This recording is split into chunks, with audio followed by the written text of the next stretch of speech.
سه چیز از رحمت دور میکنند. یعنی سه جایی که در آنجا قرار بگیریم رحمت نیست.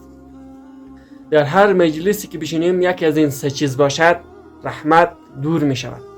اول یاد دنیا، باید در جایی که یاد دنیا می شود یاد آخرت هم بشود. ربنا آتنا فی الدنیا حسنه و فی الاخرة حسنه. باید یعنی دنیای ما خوب باشه، آخرت ما خوب باشه. باید دنیا را که فراموش نمی کنیم آخرت را نیز فراموش نکنیم. تنها که یاد دنیا در آنجا باشد رحمت دور می شود. دوم خنده انسان را از رحمت خدا دور می کند. کوشش کنیم زیاد نخندیم. یکی از مردان صالح را گفتن چرا نمیخندی؟ گفت چرا؟ خواهر برادر من که در غزه و در فلسطین چنین حالتی دارند من چرا بخندم؟